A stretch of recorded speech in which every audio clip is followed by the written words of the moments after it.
Hey, this is John Lee Dumas, the founder and host of Entrepreneurs on Fire. And if you're wanting to learn how to embrace change and navigate through disruption as a leader, then listen to the Leadership Is Changing podcast with my good friend, Denis Gianoutsos. He's prepared to ignite. Welcome to Leadership Is Changing. Each week, we and our guests provide information and insights through exploring leading change. This is taking your leadership to another level by finding the balance between executive excellence and personal well-being through stories that inspire real change. It's time to adapt in our fast-moving world when leadership is changing with your host, Denis Gianoutsos. Yeah, of course. Personally, I'm a dad of 3 tweens. I love to ski and I love to pickleball and aficionado. So I'm excited about that. Professionally, I've been in marketing for now about 22 years. So I started out on the corporate side and got my MBA in marketing, kind of went the traditional route. And then about 8 years ago, I decided to leave the corporate world and start in as an entrepreneur. Started a new business and we started Bear Fox Marketing. And what Bear Fox Marketing does is we work a lot with small and mid-sized businesses, so SMBs, and we help them to profitably scale their growth. My background is all about performance marketing and helping companies to grow. Excellent. And I've got a few questions here. One is the name Bear Fox Marketing. Where did that come from? That's a good question. Yeah, so my business partner, his name is actually Bear Newman. And then when we were trying to think of a company name to put together, we were just putting in it, and I thought Bear. And when I was a kid, I don't know that there was an organization through the YMCA called Indian Guides, and all of us had your own little name. And so mine was Climbing Fox. And so I was like, Bear Fox, there we go. So that's what originated with Bear Fox. Yeah, awesome. Yeah, very cool. That's a great way of actually coming up with that. Now, something I actually ask leaders that I work with who are running their own organizations, all sorts of different sizes, but they worked for a large corporate before, and then they went into their own business and transitioned into that. What was that? I know it was 8 years ago, but what was the transition like for you from going from that corporate world where sometimes it could be a little bit comfortable, even though you're working your butt off and things like that, but then transitioning into your own business? Scary, definitely scary, because you have the comfort, the stability, all of that history and all the experience that you gained, all the connections on the corporate side. I remember when I left, the president of the company I was working for, he said, boy, you must really want to stay here locally if you're doing that, because he thought I was nuts, because you're on a kind of a very predictable career path on where things are going to go. And then you jump right out into the wild blue open and a lot of uncertainty. And I think what I've seen over the last 8 years is you get the highest of highs, the lowest of lows. You feel it much more deeply than you did when you were on the corporate side. But I can't say that I'd want to go back now that I've done both. I wouldn't say that I'm a true entrepreneur in the sense. I'm a little bit more risk averse than maybe a true entrepreneur would be, but I really enjoy building my own thing as well. Mm-hmm. So if I came along to you today and said, okay, we're offering you a multi-million-dollar deal to come and work for us again as an employee, you wouldn't look at it? Of course I would. Of course.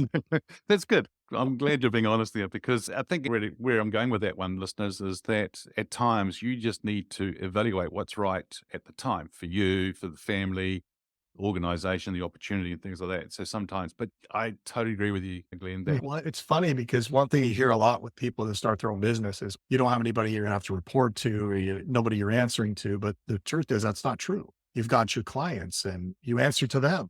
And so there's never like a true freedom where I have nobody I need to keep happy. And so that's true whether you're an entrepreneur. It's true whether you're in corporate marketing. Yeah, you're right. And then, there's also the bank at the beginning. They're also there looking at you. There's all sorts. You may have a spouse, a partner. There's always, there's someone there to help you stay accountable to things too. And you want to make sure you deliver really well for those clients, which is really important. Okay, cool. So that's all good. Now, the question I've got for you is, how did you get into leadership in those large corporate roles? Were you in a leadership then? How did you get into it? Yeah. Yeah. I would say that kind of evolved over time. So I love the quote, first you learn and then you earn. And I think the same comes with leadership is you really have to learn first. You have to start. Sometimes the people that I work with these days, particularly Gen Zers, they come in and they want to come in and make an immediate contribution and move into a management role right away, into a leadership role right away. And I think it's really important to be patient because there's a time for that. And I also think that there's certain personalities that make great managers and there's others that don't. And it's not a knock on you if you don't have those attributes to be a good manager. There's great executors out there and you don't have to become a manager. You don't have to be a leader. But I think as I was going through my career, some people, some mentors that I had just saw some of that in me and said, hey, let's develop this, and started giving me little opportunities to manage somebody else, coach someone else. And I think that's something I look for when I'm looking for people on who's going to be a good leader or manager in my company, is to say who's all about themselves and their own performance.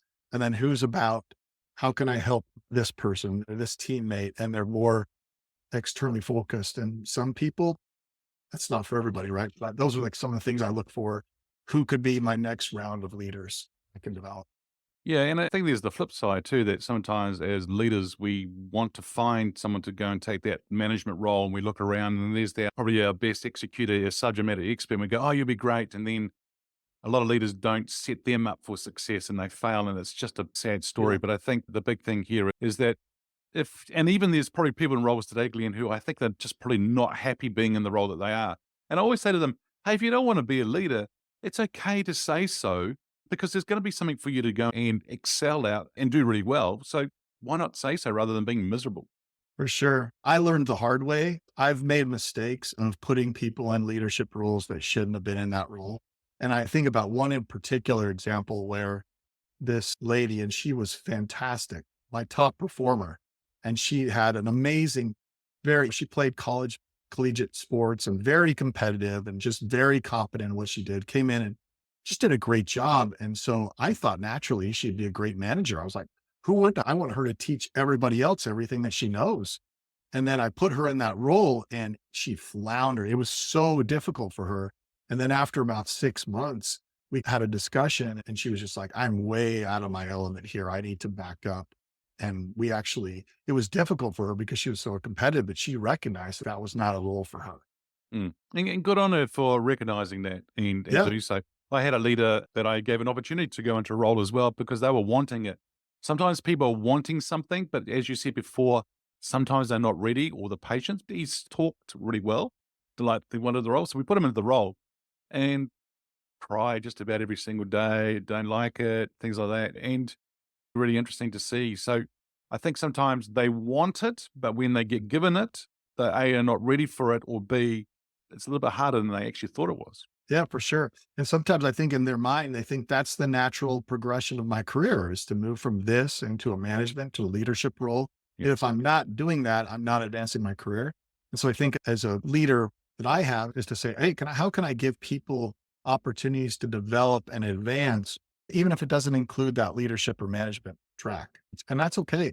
I think that you can do that. You might have to be a little bit more creative, but you can do it. Yeah, so I got started in data in kind of an interesting way. My parents were from Iowa. And so my dad's a very simple farm boy from Iowa. And as a father, he was going to teach me two things, and that was character and hard work. And I never had a summer break or a spring break or a Christmas break. In school, he used those breaks as what he liked to call character building opportunities, which meant getting me some job that was going to teach me to work hard. And were never any fun. But so I really hated him for that then, but of course it served me well. And so I'm studying finance at Auburn University, and Christmas break was approaching. And so I just begged and pleaded with my dad to get me some semblance of a white collar job that wouldn't be so awful for Christmas break. And he was a commercial real estate developer. So he got me a job with a local construction company, who of course only hired me because they were hoping that would get more construction jobs from my dad's company. But the first day on the job, they gave me a bunch of spreadsheets to do, which I finished in one day. And so they decided I belonged in the IT department, and they asked me to start building some financial reporting databases for them. And by the end of Christmas break, they offered me a full-time job. And I wanted to go back and finish my degree, but I was like, this is a great opportunity. So I convinced Auburn University's finance department that this was an internship, and they were agreed to give me full semester's credit hours for the work I was doing. So I had effectively flipped the script, and I was now getting paid to go to college.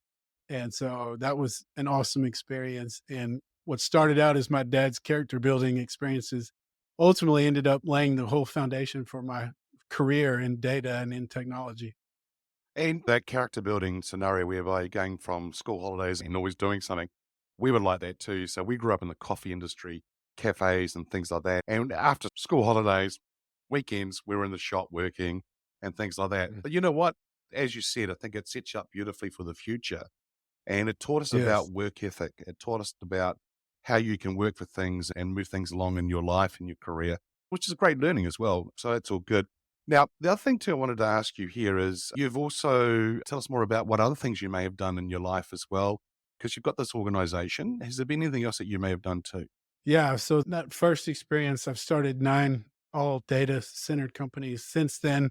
So all of my businesses have been focused on data, and to varying degrees, we've tried foraying into UI development at various times, and that has not always gone so well. And so you learn from your mistakes, and you learn where your gifts are and where your talents are.